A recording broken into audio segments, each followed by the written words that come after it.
que cumpla con los prometidos, que es la devolución.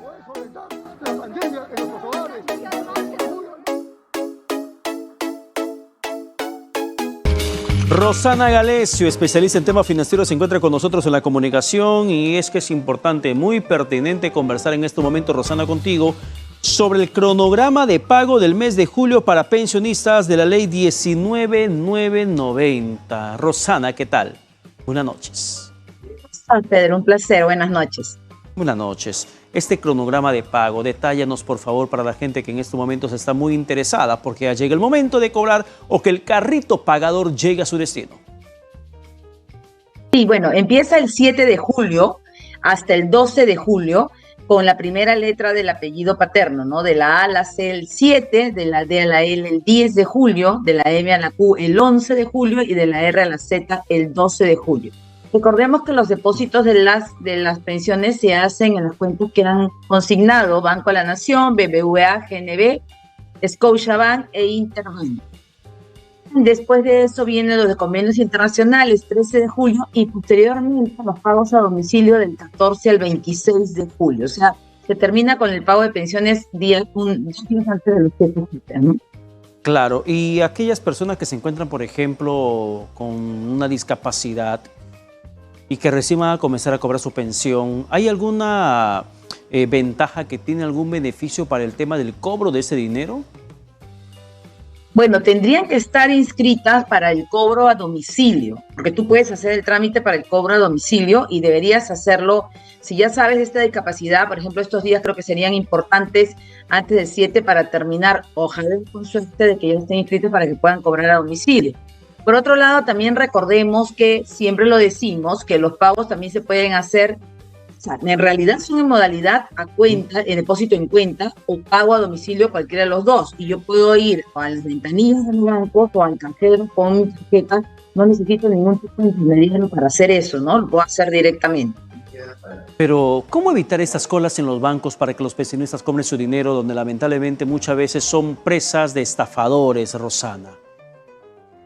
Lo que pasa, Pedro, que ahí, lamentablemente, yo he estado en la puerta del Banco de la Nación y van personas muy mayores solas que no tienen idea cómo utilizar la máquina del cajero automático y prefieren hacer la cola desde las 6 de la mañana para que les atienda una persona en ventanilla. Entonces, eso genera esta sobrecarga de atenciones, porque en verdad, si pudieran utilizar el cajero automático, podrían ir a partir de la fecha, cuando les toca, en el momento, en los días que es, y van a encontrar su dinero ya abonado. Sí, es una situación de que las personas mayores necesitan ser atendidas por otra persona y buscan ese contacto, hacen preguntas, también reclaman a veces o hacen algunas recomendaciones o sugerencias. Entonces, lastimosamente, por eso creo que se tiene un poquito los días de los apellidos, pero por ejemplo, hay uno de los tramos de la D a la L, de la M a la Q, que se va a generar una... ¿no? Entonces hay que tener mucho cuidado con eso. Yo recomiendo que, por ejemplo, desde ahora, acercar con un nieto, con algún familiar que me enseñe a utilizar el cajero automático y que ya después yo pueda ir tranquilamente y sacar. No necesito entrar a ninguna página web, no necesito que nadie me haga un trámite, ¿no? Ya, y es que mucho, por ejemplo, usan el cronograma, si estás entre la M y la Q, con tu apellido paterno, sí. El cronograma te dice que te depositan el martes 11 de julio. Y el martes 11 de julio, sí, todos aquellos que están con el apellido paterno de la M, entre la M y la Q, están haciendo cola o están yendo al cajero. Cuando realmente, claro, sí, cuando realmente el dinero podrían cobrarlo después del 11, el 12, el 13, el 14, sí, el 15, claro, cuando mejor así les parezca, porque esa plata se va a sus cuentas bancarias. Sí, no es que tú el 11 te depositan y el 12 te lo van a quitar porque no lo retiraste. No, a partir del 11 ya te toca, pero lamentablemente siempre es porque está teniendo un contacto con personas, con adultos mayores. Entonces, el adulto mayor requiere ese contacto directo con la persona de ventanilla, ¿no? Entonces, por eso se les pone al menos un cronograma, porque, Pedro, cuando no había cronograma, tú veías colas de 4 o 5 cuadras del Banco de la Nación. Claro, y sí, es importante dar esta información, que las fechas solamente son orientativas de qué día les van a depositar. No es que posterior a la fecha ya no van a poder cobrar. Te depositan el 10, perfecto, vete el 11, el 12, el 13, el 14. O tienes, por último, tienes tu tarjeta y puedes hacer un consumo probablemente a través de la tarjeta. que es otra opción también. Pagar algunas cosas, porque como una tarjeta de débito pueden pagar también algunas cosas que necesiten. Y sobre todo, una recomendación importante, porque recordemos que eso es previo a fiestas patrias. Así como ingresos que están en Francia, personas que no están tantísimo, tenemos el tema de la falta de seguridad en la ciudad. Entonces, en el momento en que los inescrupulosos están mucho más atentos a los ingresos que puedan tener las personas para caer en actos delictivos. Entonces, hay que tener como cuidado, porque imagínate, por una pensión que golpeen a un adulto mayor, o que le hagan algún daño, o que le quiten su poco dinero, es terrible, ¿no? Así es. Por favor, Rosana, yo quiero salir de ese tema del cronograma que nos queda bastante claro. Quiero reiterar, viernes 7 de julio, pensionistas con apellido paternos que inicien con la letra A y la C, es la fecha de depósito. Lunes 10 de julio, pensionistas con apellido paternos entre la D y la L. Martes 11 de julio, aquellos apellidos paternos que empiecen entre la M y la Q. El miércoles 13 de julio, pensionistas con apellido paternos entre la R y la Z. ¿Qué otra fecha, qué otro dato del cronograma me estoy olvidando, Rosana? Internacionales y pensionistas de 25 van para el 14, el 14 de julio y del 14 Rosana, vamos a retomar la comunicación porque hay una distorsión en la señal de telefonía. No te estamos captando muy bien justamente en esa parte importante de otras fechas que la gente debe tener en cuenta para el tema del depósito de la pensión. No es que es la única fecha de cobro de la pensión, pero creo que sí es una situación muy distinta cuando va con el tema de los carritos pagadores. Allí sí hay un tema de orden que se tiene que cumplir. Explícanos más, por favor, Rosana. A ver, ha habido cronogramas en el momento que sí te dicen que específicamente van a estar en esa fecha y que sí es, por ejemplo, el caso de los pagos a domicilio se programan del 14 al 26 de julio.